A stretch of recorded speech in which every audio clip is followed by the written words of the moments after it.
여러분, 오늘을 믿음으로 견디게 하는 세 가지라는 제목으로 함께 말씀을 나누고자 하는데요. 우리가 실제로 성경을 묵상할 때 가장 중요한 것 중에 하나는 하나님이 주신 이 말씀의 의도, 그 의도를 정확히 파악하는 것이 너무나 의미가 있고 중요한 일이라는 것입니다.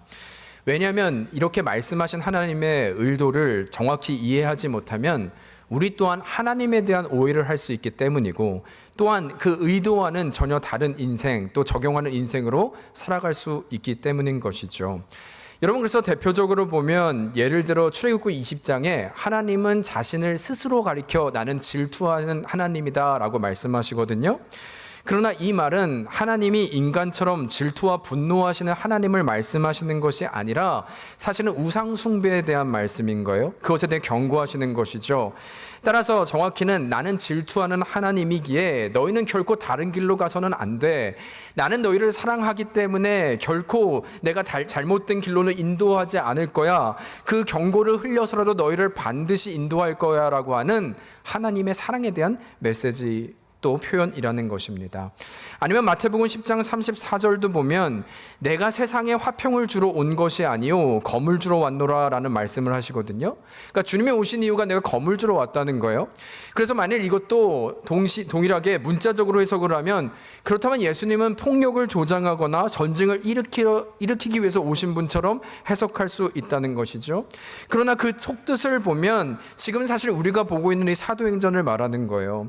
여러분, 복음이 어떻습니까? 복음이 이 어둠에 던져지니까 다 샬롬이던가요? 다 화평하던가요? 아니요, 오히려 어둠에 던져지니까 평화보다는 분리를 일으키고, 너무나 당연하죠. 어둠에 빛이 비춰졌는데 어둠이 어떻게 가만히 있을 수 있겠습니까? 분리가 일어나고 갈등을 일으키는 것에 대한 경고의 메시지라는 거예요. 복음은 그 능력이고 나는 이를 위해서 왔음을 정확히 우리 주님은 말씀하고 있다는 것이죠.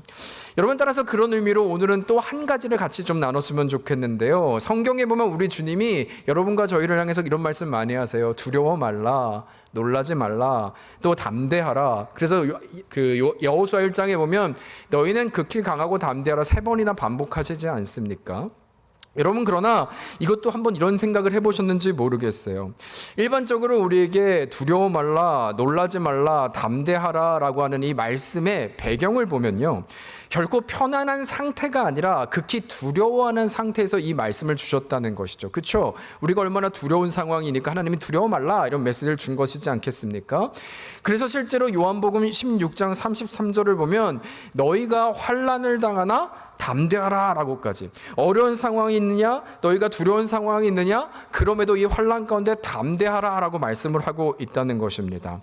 여러분, 그런데 문제는 뭐냐면, 그렇다면 지금 이 말씀은 너희는 어떠한 상황에 있든지 결코 두려워해서는 안 된다, 환난이 있느냐 담대하여야 한다, 이겨내야 한다 라고 하는 그 완전함을 말씀하고 있냐는 것입니다. 정말 이것이야말로 바른 신앙임을 우리에게 말씀하고 있냐라는 질문을 할 수 있다는 것이죠. 여러분, 제가 왜 이것이 문제냐라는 말씀을 드리냐면, 정말 이것이 메시지의 의도라면 저는 진작에 실패했기 때문이에요. 저는 진작에 포기했기 때문입니다. 사실 저야말로 이 두려운 상황에서 그 누구보다 담대하고 싶거든요. 정말 담대하고 싶거든요. 그런데 아무리 노력해도 안 되던데요.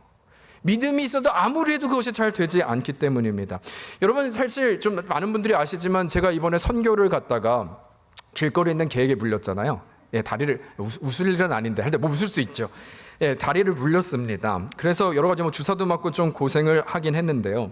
실제로 그 이후에 저에게 어떤 삶의 좀 변화가 일어났는데, 머릿속으로는 알겠어요. 이 미국이라는 곳이 다 개들 웬만하면 광견병 주사도 맞았고 주인이 다 이 줄을 단단히 잡고 있기 때문에 별일이 일어나지 않는 것을 잘 압니다. 머릿속으로는 아는데요. 근데 제 의도와 상관없이 분명 제가 조금 전 개 옆을 지나갔는데 저도 모르게 몸이 뒤를 보게 돼요. 반응을 하더라는 거예요. 제가 의도적으로 한 것이 아니라 자꾸만 날 쫓아오는 것 같은 이상한 불안감이 들어서 한 번 정도 쳐다보게 되더라는 것입니다. 여러분, 저도 두려워하지 않았으면 좋겠어요. 저도 담대했으면 좋겠어요. 다 아는데 왜 이러지? 이 질문이 끊임없이 저에게 있다는 것입니다. 여러분, 그렇다면 저는 하나님을 신뢰하지 않기 때문에 두려워하고 있는 것일까요? 담대하지 않은 것일까요? 또한 여러분, 실제로 이것이 그 논리가 맞다면 우리 주님이 십자가 지실 때 그 전날 겟세마네 동산에서의 기도를 기억하십니까? 주여, 할 만하시거든 이 잔을 옮겨주시옵소서 고백했잖아요. 그렇다면 우리 주님이 고백한 이 두려움의 기도는 뭐라고 설명할 수 있을까요? 우리 주님도 이 믿음이 없으신 거라고 우리는 결정 내릴 수 있지 않습니까? 그렇다면 주님마저도 불가능한 이 믿음을 우리에게 강요하신다는 것은 말도 안 되는 것이고, 아무도 지킬 수 없는 것이라면 이것이야말로 그냥 탁상 공론에 불과한 것이죠. 결국 아무도 지키지 못하는데 두려워 말라 담대하라 말하는 것은 너무 무리수이지 않냐는 거예요. 여러분, 그렇다면 무엇일까요? 이것은 어떤 문학에서 말하는 어떤 수사학적 표현인 것이다, 그냥 그렇다는 거야, 이것을 우리에게 전하고 있는 메시지인가? 라는 질문을 할 수 있다는 것입니다. 여러분, 그런데요, 앰브로스 레드문이라는 분이 이 용기에 대해서 이런 정의를 내렸는데요, 이렇게 표현을 하세요. 용기란 두려움이 없는 상태가 아니라 두려움보다 중요한 무엇이 있음을 판단하는 것이다. 다시 말하면 용기 있는 사람은 세상에 두려울 것이 하나도 없는 사람이 아니라 두렵고 불안하지만 그것보다 중요한 것, 지켜야 할 것이 있다는 판단 때문에 두려움에도 불구하고 현실을 직시하는 사람이다라는 표현을 했다는 거예요. 그러니까 여러분, 좀 말이 어려서 그런데 조금 전 제가 개에 물린 얘기를 했잖아요. 요즘 제가 실제로 점심을 먹고 나면 저기 뒤에 언덕 있잖아요, 저희 교회. 걸으면 한 20분 정도 됩니다. 같이 거기를 좀 걸어요. 점심 먹고 나서 한번 걷는데 유독 거기 이 언덕에 개를 많이 끌고 오세요, 사람들이. 그것도 큰 개들을 많이 갖고 와요. 그래서 딱 도착하면 길이 두 갈래가 있어요. 오른쪽 길은 언덕으로 올라가고 왼쪽 길은 이렇게 반대로 한 바퀴 도는 겁니다. 그래서 어떤 분들이 개를 끌고 오면서 오른쪽에 서 있으면 저는 의도적으로 반대로 가요. 걔네 거기로 가는 게 좀 깨림칙하기 때문인 것이죠. 여러분, 그런데 만일 한번 좀 상상해 보았을 때, 제가 길을 걷는데 한 아이를 보게 된 거예요. 근데 그 아이가 그냥 아무 생각 없이 쭉 걸어가고 있는데 어디선가 끈이 풀려 있는 강아지가 그 아이를 위해서 달려오는 것을 저만 목격한 것입니다. 조금 있다가는 큰일 나게 된 상황이 펼쳐진 것이죠. 여러분, 이 상황이 만약 펼쳐진다면 제가 어떻게 할까요? 막을까요? 가만히 있을까요? 대답을 못 하신다는 것은 저를 믿지 않는다는 것이죠. 네. 그래도 한번 치자고, 그렇다 치자고요. 그 상황에 저만 그 아이를 보고 있으니까 제가 달려가서 막지 않겠습니까? 아이가 살려야 되는 것이죠. 여러분, 지금 이 말씀을 드리는 거예요. 그러면 제가 그 아이에게 달려간 것은 걔를 무서워하지 않았기 때문에 달려간 것일까요? 저에게 두려움이 없어서 그 아이에게 간 것일까요? 겁이 없고 괜찮아서 이 담대한 행동을 했던 것일까요? 그게 아니라는 거예요. 여전히 저는 무섭습니다. 그 상황이 어떤 결과가 나올지도 상상할 수 없을 정도로 떨렸을 것입니다. 그럼에도 불구하고 지금 이 상황은 나 혼자 지킬 수 있다는 확신, 이 중요함, 그리고 이 모든 가운데 용기를 내어 나아갈 수 있는 그 영혼을 향한 결정이 될 수 있었다는 것이죠.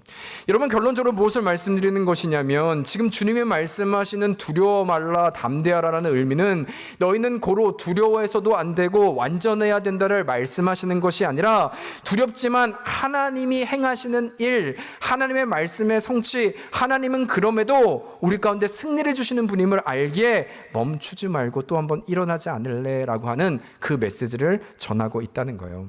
여러분, 그래서 요한복음 16장 아까 저희가 읽었잖아요. 환난을 당하나 담대하라. 이 구절의 앞뒤를 한번 보시겠어요? 이번에는 우리에게 주시는 메시지니까 한번 요한복음 16장 33절 제가 한번 읽어볼게요.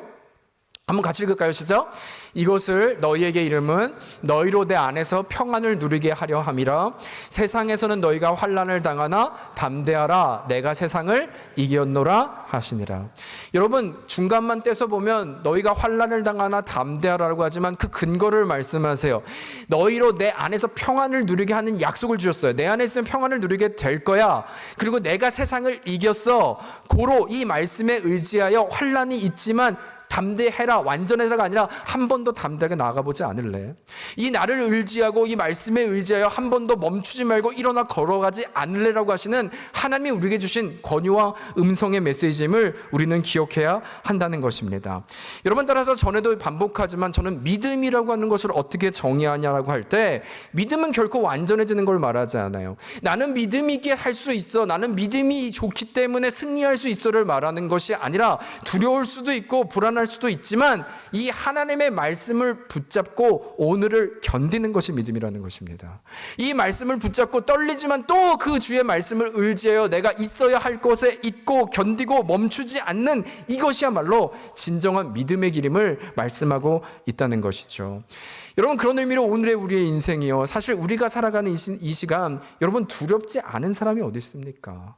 되어나는 일, 아니 내일을 모르는 우리 가운데, 한치 앞을 모르는 우리 인생 가운데 두렵고 담대하지 않는 것이 바로 우리의 정직한 고백이라면, 그런데도 불구하고 이 말씀처럼 두려운 세상, 환난이라 할지라도 주의 말씀이 있기에 이 예배를 통하여 다시 세상을 이기신 주님을 바라봄으로 멈추는 인생이 아니라 또 믿음으로 견디고 나아가는 여러분과 제가 되기를 주의 이름으로 축원합니다.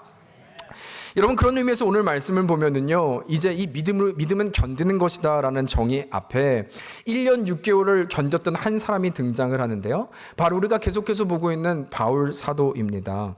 여러분, 그런데 제가 왜 이 바울 사도에게, 바울 사도 우리가 일반적으로 떠올리면 그가 언제 주저한 사람이었습니까?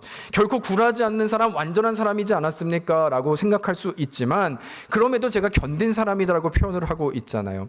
그 근거는 저희가 한번 떠올려 보세요. 우리가 여태까지 이 2차 전도 여행을 한번 흔적을 찾아보자고요. 어떻게 시작됐습니까? 처음부터 바울 사도는 가고자 하는 것은 아시아였어요. 그런데 어느 날 성령님께서 그것을 막으십니다. 그래서 유럽으로 향하기 시작했죠. 얼마나 강력한 메시지였는지 마게도냐 환상이 보이면서 우리에게 와달라고 하는 그 사람의 마음에 감동하여 귀를 틀었습니다. 그러나 여러분, 그 결정을 해서 처음 도착한 도시를 기억하십니까? 빌립보였어요.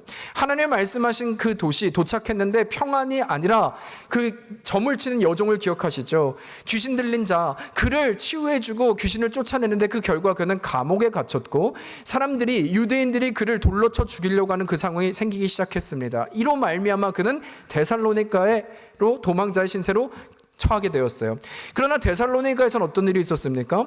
그냥 복음을 전했을 뿐입니다. 그런데 빛이 어둠을 쫓아내는 그 상황, 어둠이 가만히 있지 않았죠. 그를 정말 이제는 살기 등등하여 죽이려고 하는 그 순간이 되자, 이제는 동료를 남겨두고 혼자 급히 베레아, 또 그리고 그 이후에 지난 시간에 보았던 아덴까지 이르게 되었습니다.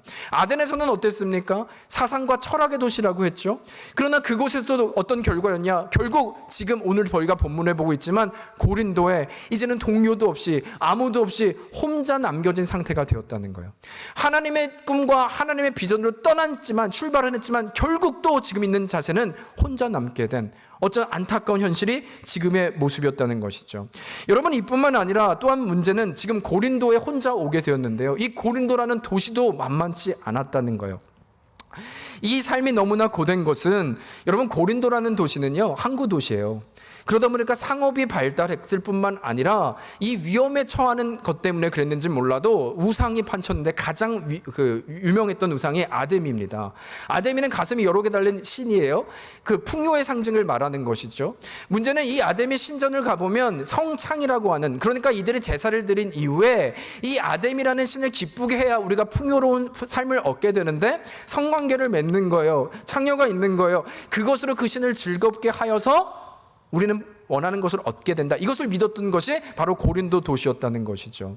여러분, 따라서 이 문란하고 음탕한 도시, 상업적으로도 물질이 전부가 되고 경제가 풍부한 도시, 그런데 더 큰 문제는 뭐냐면, 이러한 잘못된, 오히려 교회는 이것에 거룩하고 구별되어야 되는데 교회까지도 그 영향을 받고 있다는 거예요. 심지어 이 고린도가 얼마나 문란했냐면, 그 당시 사람들에게 고린도 사람 다 되었구만, 당신 고린도 사람 같아 라는 말은요, 물러난 사람이구만 하는 꼬리표가 항상 따라다닐 정도로 굉장히 타락한 도시였다는 것이죠. 그래서 이런 도시에 이 잘못된 영향이 교회까지 미치게 되어서, 여러분, 고린도전서를 한번 읽어보세요. 교회 안에도 수많은 문제들이, 이 우상과 음란과 이런 부분들이 들어와 있던 것, 그것에 바울 사도는 정확한 메시지를 던지고 있거든요. 이것이 바로 고린도에 처한 바울의 상황이었다는 것이죠. 여러분, 이 정도만 해도 우리가 끔찍한, 믿음은 견디는 것이다 말할 수 있는데, 오늘 본문의 2절과 3절을 보면 이뿐만 아니라 바울 개인에게도 문제가 생깁니다. 한번 볼까요? 2절과 3절인데요. 아굴라라 하는 본도에서 난 유대인 한 사람을 만나니 글라우디오가 모든 유대인을 명하여 로마에서 떠나라 한 고로 그가 아내 브리스길라와 함께 이달리아로부터 새로 온지라. 바울이 그들에게 하매 생업이 같으므로 함께 살며 일을 하니 그 생업은 천막을 만드는 것이로다. 여러분, 지금 이 구절을 보면 바울이 고린도에 처한 상황을, 개인적인 상황을 정확히 보여주는데, 이제 이 모든 여정을 거치다 보니까 탕진하게 된 거예요. 이것은 여러분, 다른 말로 생계를 위협받는 상황이 된 것입니다. 사역에 올인하기도 힘든데 하나님이 불러서 이 자리까지 왔는데 이제는 내가 생계를 책임져야 되는 아주 극한 상황이 펼쳐지게 된 것이죠. 여러분, 그래서 그가 결정한 것은 천막을 만드는 일까지 하게 되었다는 것입니다. 여러분, 제가 이 말씀을 드리는 것은 일이 잘못되었다는 말을 하는 것이 아니라 그의 처지를 말씀드리고 있는 거예요. 그 생계마저 너무나 위협을 받고 있는 상황에 처하게 되었다라고 말해요. 그래서 5절을 보면요, 그의 영적인 상태가 어땠는지를 보게 되는데 5절 한번 같이 읽겠습니다. 시작. 실라와 디모데가 마게도니아로부터 내려오매 바울이 하나님의 말씀에 붙잡혀 유다인들에게 예수는 그리스도라 밝히 증언하니. 여러분, 이게 무슨 상황이냐면 여기서 내려오매라는 단어가 보이죠.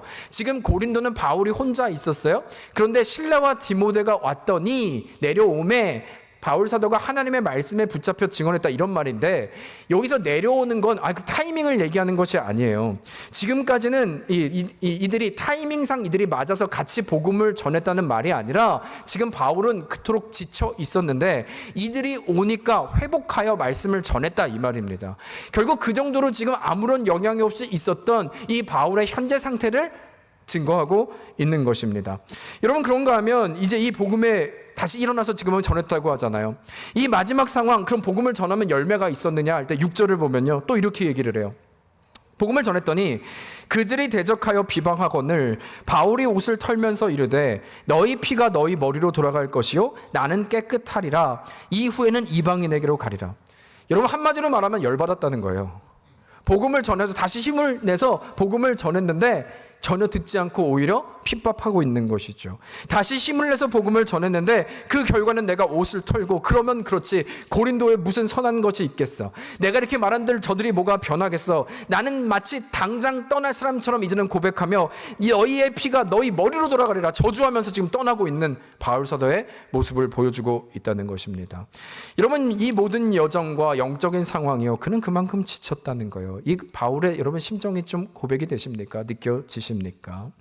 여러분, 그런데 이런 모습, 마지막 이 힘을 내서 마지막까지 쥐었단 이 복음의 선포, 만약 이런데도 이런 결과가 있다면 아마 저는 떠났을 것 같아요. 네, 여기까지 끝이었을 것 같아요.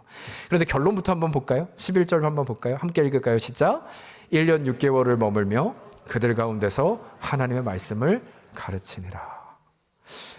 이런 상황에 1년 6개월을 더 머물렀다는 거예요. 여러분, 바울 사도의 그 사역 가운데 1년 6개월은 아주 긴 세월입니다. 그리고 아무것도 안 한 게 아니라 끝까지 가르치고 있었더라, 이 얘기를 성경은 기록하고 있다는 것이죠.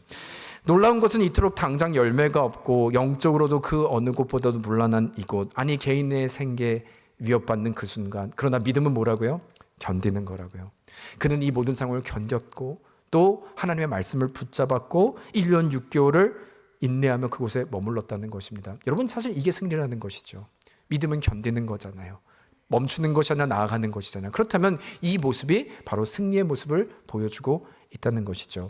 여러분, 따라서 그렇다면 오늘은 이 믿음의 인내, 어떻게 이런 상황 가운데 내 개인의 생계 아니면 영적인 타락, 변화되지 않는 이 모습, 이 가운데에서도 그는 견디게 된 것인가? 도대체 무엇이 그토록 이곳에 머물게 하고 버티게 한 힘이 되었을까? 사실 이것이 여러분과 저의 또한 질문이지 않습니까? 믿음으로 살아가는 것, 쉽지 않은 인생, 무엇으로 우리는 버틸 수 있을까요? 이 오늘 본문은 우리에게 세 가지 메시지를 전해주고 있는데요. 바라기는 이 고백 가운데 이 메시지가 여러분과 제가 되어 우리도 또한 승리하는, 견디고 승리하는 인생이 되기를 주의 이름으로 축원합니다. 이런 그렇다면 무엇보다 첫 번째, 무엇으로 이 믿음의 삶이 가능했던 것일까요? 그 첫 번째 이유는 하나님의 형상으로 오늘을 해석하고 주어진 일에 최선을 다하며 살았기 때문이라는 것입니다. 바울 사도는 하나님의 형상으로 현재를 해석하고 나에게 주어진 일 앞에서 최선의 삶을 살았다는 거예요. 여러분, 무엇을 의미하냐면요, 우리가 먼저 하나님의 형상을 제가 말씀드렸으니까 두 가지를 기억해야 되는데, 성경은요 오늘을 살아가는 우리를 어떻게 정의하냐면 지난 시간에 나눈 것처럼 우리는 하나님의 형상이라는 거예요. 하나님의 형상. 그리고 하나님의 형상이라는 의미, 이것이 갖고 있는 정체성은요, 나라고 하는, 여러분과 저라고 하는 존재는 내가 어떤 일을 하느냐에 따라서, 또 내가 어떤 성취를 이루었냐에 따라서 그 근거에서 내가 결정되지 않았음을 얘기하는 것입니다. 그죠? 하나님은 창세 전에 나를 택하시고 나를 하나님의 형상으로, 내가 무엇을 이루기 이전부터 하나님의 형상으로 나를 부르셨기 때문이에요. 그래서 여러분, 실제로 우리 갓난 아기를 보세요. 태어날 때 아기를 보면 여러분 너무 너무 귀하지 않습니까? 그런데 그 아기가 뭘 했어요? 뭐 어떤 위대한 일을 이뤘습니까? 인정받을 일을 했습니까? 성취를 했습니까? 아무것도 하지 않았죠. 그런데 왜 그 아기가 존귀하게 여겨요? 이 가운데 우리 마음 가운데는 하나님의 형상이기 때문에 그 존재 자체로 귀함이 있다는 것입니다. 그런데 이것이 단순히 갓난아기가 아니라 우리에게도 동일하다는 거예요. 우리 또한 하나님의 형상으로 지어졌음을 믿는다는 의미는 우리가 어떤 이 세상 가운데 직장을 갖고 어떤 직종에 일을 하고 어떤 상황에 있고 그 성취나 인정을 통해서 내 존엄성이 결정되는 것이 아니라 이미 하나님의 나를 하나님의 형상으로 지어진 이것이 나의 정체성임을 정확히 말씀하시기에 우리는 스스로 존재한 자이다 말하는 것입니다. 여러분 옆에 분들하고 인사할까요? 당신은 존귀하신 분이십니다. 네, 좀 웃으시면서 좀 여러분 칭찬도 좀 우리가 격려하시면서 해야 되는 거예요. 여러분 그런가 하면 이게 첫 번째 우리가 기억해야 되는 하나님의 형상이라면 연이어서 두 번째로 창세기에 보면은요 순서가 이제는 중요해요. 한번 보세요. 하나님의 형상으로 지어진 직후에 하나님은 이 형상으로 지어진 아담에게 한 가지를 명령하시는데요. 이 명령의 순서는 창세기 3장이 우리가 잘 알고 있는 선악과를 따먹고 타락한 거거든요. 근데 그 이전인 2장에 보면 하나님이 한 가지 명령하시는데 그 내용이 이거예요. 한번 같이 읽어볼까요? 우리에게 주시는 메시지거든요. 함께 읽겠습니다. 시작. 여호와 하나님이 그 사람을 이끌어 에덴 동산에 두어 그것을 경작하며 지키게 하시고, 지금 무엇을 시켰어요? 경작이요. 일이요. 일을 시키셨다는 것입니다. 여러분 따라서 이것을 이 하나님이 타락하기 이전에 형상을 가진 아담에게 이 명령을 주었다는 것은 우리에게 좀 두 가지를 생각하게 하는데, 첫 번째 여기서 중요한 것은 일이라고 하는 것이요. 지금 하나님의 형상으로 만드신 다음 곧바로 일을 시키셨다는 것은 일의 의미는 그 자체로 우리는 자꾸 일을 고난하고 피하고 싶은데 그것이 아니라 일의 원래 목적은 저주가 아니라 복이라는 것입니다. 오히려 이 세상 가운데 일은요 왜곡된 거예요. 이 타락해서 일 자체가 왜곡되고 일 자체가 목적이 다 왜곡됐기 때문에 우리가 잘못된 이미지를 갖는 것이지, 원래 하나님이 우리에게 주신 목적은, 일의 목적은 복이라는 거예요. 왜냐하면 여러분 하나님은 완전하시다 여러분 말하지만 완전하신 분은 완전하신 것밖에 명하실 수 없어요. 선하신 하나님은 어떤 것밖에 말씀하실 수 없을까요? 선하신 거예요. 그러면 타락하기 이전에 형상으로 지어진 우리에게 일을 주셨다는 것은 그 일은 어떻다는 겁니까? 선한 것입니까? 악한 것입니까?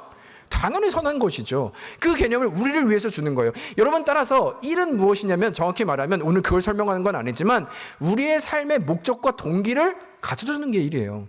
여러분 가장 힘든 게 아무것도 안 하는 무료한 인생이지 않습니까? 실제로 여러분 제가 올 여름에도 안 할까 하다가 좀 플랜트를 했어요. 하지 말아야 될 것을 했습니다. 고추를 심고 깻잎을 심고 토마토를 심었어요.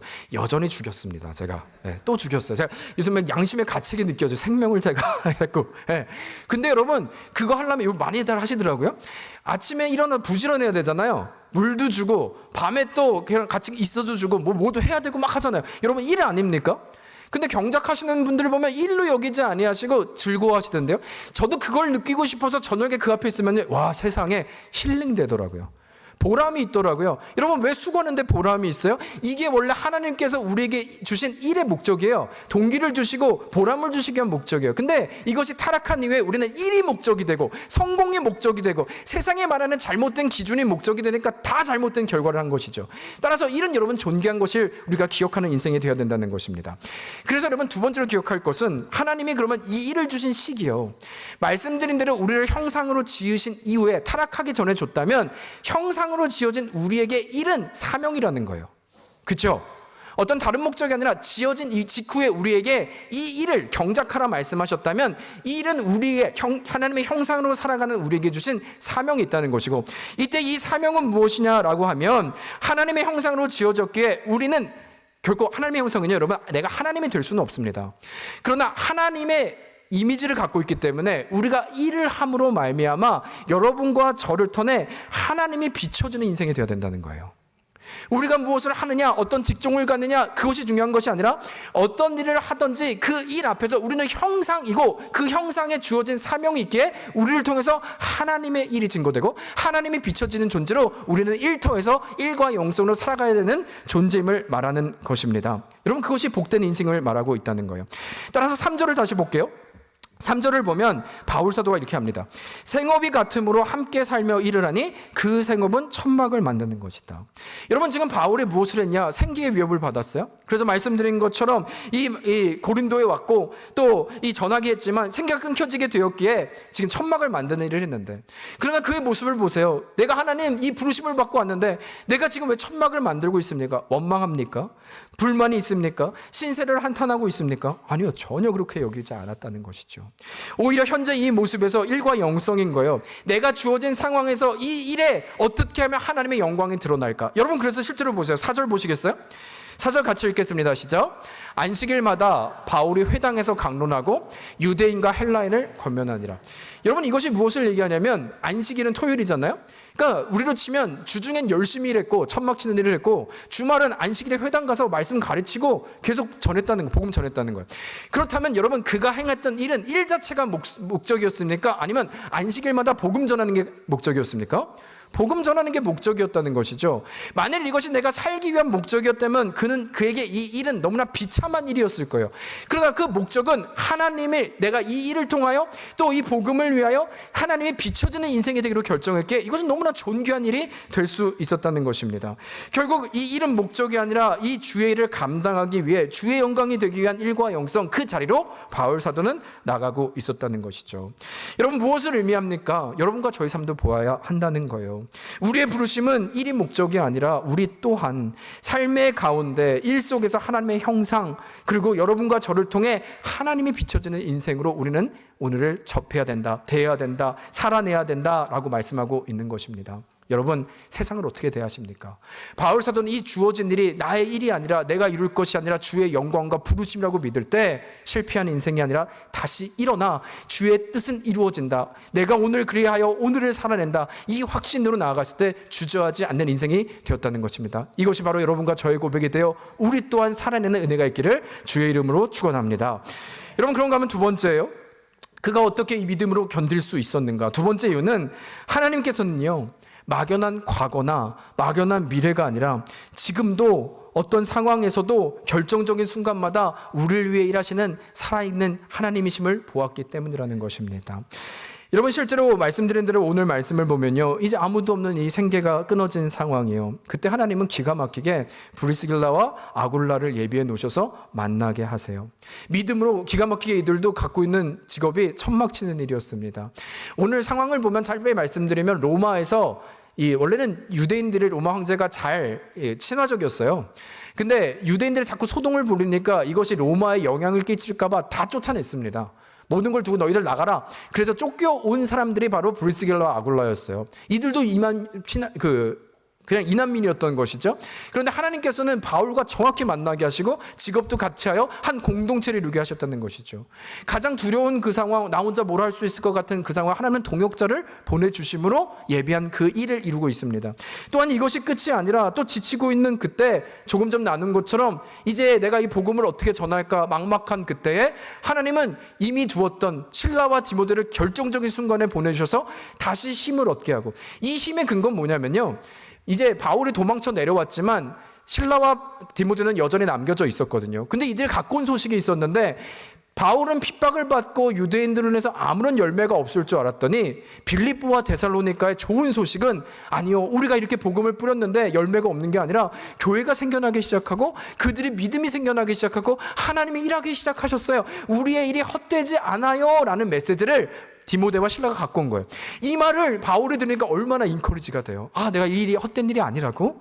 그래, 이 힘을 얻고 다시 복음에 빠져. 오늘 구절에 보면 이 말씀에 취하여 그는 복음을 전하게 된, 하나님의 결정적인 순간, 넘어질 것 같은 그 순간을 놓치지 않고 디모데와 실라를 보내어 일으키고 있는 장면을 보게 된 것이죠. 아니면 조금 전 말했던 그 힘을 가지고 말씀을 전했지만 또 어떤 결과가 있었다고요? 지쳤다고요. 이제 이 고린도에 무슨 선한 것이 있어, 너희 피가 너희 머리로 돌아가리라. 왜 이들이 듣지 않고 자기를 핍박하기 시작하니까 그 고백이 있었죠. 여러분, 이 정도면 떠나는 게 맞잖아요. 이제 난 안 하겠다는 얘기입니다. 나는 너희들 더 이상 보지 않겠다고 결정하는 그 순간이었다는 거예요. 근데 놀라운 것은 7절과 8절을 보세요. 어떻게 얘기하냐? 그 순간에 하나님은 또 어떤 역사를 일으키시느냐? 거기서 옮겨 하나님을 경외하는 디도, 유소라 하는 사람의 집에 들어가니 그 집은 회당 옆이라. 같이 읽을까요? 시작. 또 회당장 그리스도가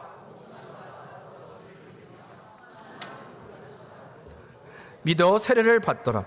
여러분 너무 놀랍지 않습니까?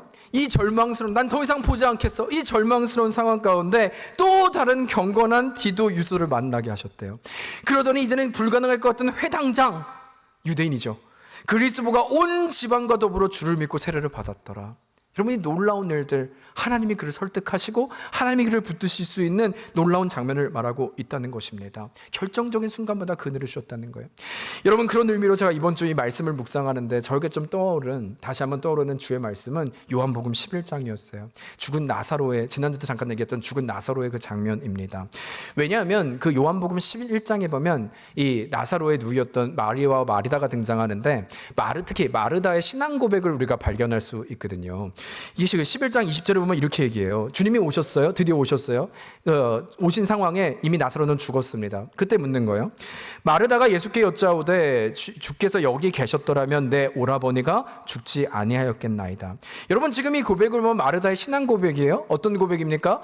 만일 예수님께서 좀 일찍 오셨더라면 우리 동생 나사로가 죽지 않았을 거예요. 나는 그것을 믿습니다 라고 하는 확신이 있는 거예요. 아니, 그때 지금 주님이 안 계셔서 그렇지, 주님이 그때만 계셨다면 나는 확신해요. 주님만 계셨다면 무슨 문제가 없었던 걸 저는 믿습니다 라는 신앙 고백을 하고 있는 거예요. 그죠? 여러분, 그런가 하면 그 다음에 23절도 보시겠어요? 23절을 보면 예수께서 이르시되 내 오라비가 다시 살리라 라고 말씀하시니까 24절에 이렇게 얘기를 하죠. 마르다가 이르되 마지막 날 부활 때에는 다시 살아날 줄을 내가 아나이다. 여러분, 그렇다면 이번에는 어떻습니까? 그러니까 이번에 마르다가 또 대답하는 거예요. 네 주님, 이 땅의 마지막의 날, 그 미래에는 우리도 부활하여 살게 될 것을 저도 믿습니다. 다시 말하면 마르다는 미래에 대한 확신도 있었어요. 하나님, 미래에 우리가 정말 주님이 이루실 것, 난 그것을 소망하고 그것을 바라보고 확신합니다. 이 믿음 제가 있습니다 라고 얘기하고 있는 거예요. 여러분, 그런데 그 이후에 39절을 한번 보시겠어요? 이때 예수께서 이르시되 돌을 옮겨 놓으라 하시니 그 죽은 자의 누이 마르다가 이르되, 같이 읽을게요. 시작. 주여, 죽은 지가 나흘이 되었음에 벌써 냄새가 나나이다. 여러분, 지금 이 장면이 또 보이십니까? 우리가 보아야 하는 것은 놀랍게도 마르다는요, 과거에 대한 확신은 있었습니다. 미래에 대한 확신도 있었습니다. 소망도 있었습니다. 그런데 오히려 지금 주님과 함께 거하고 있는데도 현재에 대한 소망은 없는 거예요. 여러분, 너무나 기가 막히지 않습니까? 과거에도 주님이 계셨으면 됐을 걸 내가 믿어요. 미래에도 부활이 있는 것을 믿습니다. 그런데 그 주님이 나와 함께 하시는데도 불구하고, 아니요, 벌써 죽은 지 나흘이 됐기에 냄새가 나는다. 주께서 지금 죽은 것이 아니라 말씀하셨는데도 현재를 믿지 못하고 있는 그 현실을 보여주고 있는 것입니다. 여러분, 그런데 문제는 무엇이냐면 이 모습이 바로 여러분과 저의 모습이 될 수 있다는 거예요. 여러분, 우리도 지금 말씀을 나누지만 우리 믿잖아요. 여러분, 하나님의 말씀이신 줄 믿습니까? 아멘. 그 말은 이 과거 다 믿는다는 거잖아요. 여러분의 말씀이 하나님의 말씀이 믿는 거잖아요. 그래서 우리가 오늘 말씀을 들으면서 지금 아멘 하고 있는 것이지 않습니까? 아니면 여러분, 우리가 죽어서 가는 미래의 천국은 어떻습니까? 여러분, 우리가 이 자리에 있는 것, 그 구원의 확신 때문에 있는 거잖아요. 여러분, 주님을 믿으십니까? 우리 위해서 죽으시고 부활하심을 믿으십니까? 아멘. 그 아멘으로 우리는 구원의 확신이 있는 거예요. 그것을 여러분이 아멘 하셨다고요. 이 고백도 우리 안에 있다고요. 그런데 문제가 뭐라고요? 과거와 미래에 대한 확신은 있는데 지금도 나와 함께 하시는 이 하나님에 대한 확신은 우리가 없이 살아갈 때가 너무나 많다는 것입니다. 여러분, 그렇지 않습니까? 마치 아브라함과 이 아내였던 사라요. 하나님께서 그들에게 약속하셨어요. 내년 이맘때 너에게 아들이 있을 거야. 그 상황은 이미 아브라함도 나이가 많아졌고요, 사라도 경수가 끊겼다라고 성경은 기록합니다. 그러니까 현실적으로 인간이 아이를 낳을 수 없는 때가 됐다는 거죠. 그런데 하나님이 그 말씀을 하시니까 이들이 이 현재 하나님 앞에 어떻게 반응합니까? 비웃었다라고 얘기해요. 성경은 기록해요. 그들은 비웃었다. 말이 됩니까, 그게? 주님이 지금 말씀하시는데 그게 말이 됩니까? 라고 고백하고 있다는 것이죠. 어쩌면 우리의 모습이죠. 하나님 우리에게 말씀하시는데 우리가 그게 말이 됩니까? 성경의 과거에 하나님은 믿는데, 미래의 구원도 믿는데, 하나님 그게 말이 됩니까? 지금 내 상황에. 우리가 고백하는 그 질문인 것이죠. 그런데 여러분, 그 결과를 아시지 않습니까? 1년 뒤에 우리는 비웃었고 우리는 믿지 않았지만 이제는 우리와의 감정과 우리의 믿음과 상관없이 하나님은 그들에게 하나님이 말씀하신 대로 현재가 되어 그 믿음의 결과로 비웃음이 아니라 이삭이라고 하는 이름의 뜻은 웃음이에요. 진정한 웃음을 그들에게 가져다 준 줄 믿습니다. 여러분, 이것이 살아있는 하나님의 말씀임을 우리에게 전하고 있다는 것이죠. 여러분, 따라서 무엇을 의미하는 것입니까? 우리의 신앙을 보자는 거예요. 여러분, 도대체 무엇을 믿으십니까? 하나님은 지금도 여러분과 저와 함께 결정적인 순간마다 이 사람을 만난 게 우연으로 보이십니까? 브리스겔라 아굴라 디도 유스도라고 하는 사람, 아니면 실라와 디모데를 보는 이 순간에 이 모든 것들이 우연으로 보이십니까? 아니요. 하나님은 과거의 하나님이 아니라 죽은 자의 하나님이나 지금도 살아서 역사하시는 하나님이신 줄 믿습니다. 여러분, 이것을 믿으면 우리는 견딜 수 있는 거예요. 지금의 현상과 상황을 보는 게 아니라 이 하나님이 역사하시는 하나님이 현재가 될 때, 과거가 아니라 미래가 아니라 이 십자가 사건이 진짜라면, 내가 믿는다면 하나님의 약속도 진짜고 그 주님이 살아서 역사하시는 자의 기준과 고백이 될 때, 우리는 현재도 믿음의 인생으로 주저하는 인생이 아니라 두렵고 떨리지만 또 나아갈 수 있는 인생이 됨을 성경은 우리에게 선포하고 있는 줄 믿습니다. 여러분, 바라기는 이 믿음의 고백이 현재가 되어 오늘을 선포하는 살아내는 여러분과 제가 되기를 주의 이름으로 축원합니다. 여러분, 그런가 하면 이제 마지막인데요. 세 번째, 그가 어떻게 1년 6개월 동안 견디고 살아낼 수 있었는가 할 때 그 세 번째 메시지는 주님과의 교제가 그 능력이 되었다는 것입니다. 여러분, 9절과 10절입니다. 9절 제가 읽을게요. 밤에 주께서 환상 가운데 바울에게 말씀하시되 두려워하지 말며 침묵하지 말고 말하라. 10절 같이 읽겠습니다. 시작. 내가 너와 함께 있음에 없을 것이니 이는 이 성중에 내 백성이 많음이라 하시더라. 여러분, 하나님의 은혜는 밤의 환상 중에 우리에게 음성을 주신대요. 바울에게 음성을 주신대요. 뭐라고 얘기하세요? 두려워 말며 침묵하지 말고 말하라. 이런 말씀을 시작하면서 제가 던졌던 질문이요, 두려워 말라, 놀라지 말라, 담대하라의 메시지는 우리에게 완전하라를 말씀하시는 것이 아닙니다. 지금 정확히 말하잖아요. 두려워하지 말고, 멈추지 말고, 침묵하지 말고 나아가라. 지금 이것이 바로 주님의 속삭임이죠. 여러분, 저는 이 고백이 이렇습니다. 우리가 고백했던 것처럼 완전해짐이 아니라면 하나님은 우리의 두려움을 아시는 거예요. 우리의 약함을 아시는 거예요. 두렵지, 힘들지, 그러나 내가 너와 함께 할 거야. 현재가 될 거야. 나의 말씀을 이루어 줄 거야. 그래서 우리가 고백했던 환난이 있으나 담대하라. 내가 세상을 이겼다. 이것을 붙들고 너가 내 안에 거하면 평안을 누릴 것이니 그 앞에서 한 번도 뛰지 않을래? 한 번도 일어나지 않을래? 멈추는 인생 말고 침묵하지 말고 나가면 어떨까라고 하는 그 권유의 사랑의 메시지임을 말씀하고 있는 것입니다. 바울은 이것을 믿었기 때문에 움직인 거예요. 하나님의 음성을 믿었기 때문에, 주의 말씀은 완성되고 성취됨을 믿었기 때문에 그는 나아가고 그 음성이 들리는 삶으로 나에게 주시는 메시지가 되어 그는 승리할 수 있었다는 것입니다. 여러분, 그런 의미에서 제가 이 말씀을 묵상하면서 좀 마치면서 제가 어렸을 때 불렀던 찬송 중에 아마 여러분들도 아실 거예요. 예수님이 말씀하시니 물이 변하여 뭐가 됐어요? 아십니까? 네, 유치원을 잘 나와야 되는데요. 네. 예수님 말씀하시니 물이 변하여 포도 주는데, 이 찬이 좀 많이 생각났어요. 제가 되게 좋아합니다, 사실은 이 찬양. 가사를 좀 다시 찾아봤어요. 4절까지 있더라고요. 예수님이 말씀하시니 물이 변하여 포도 주었네.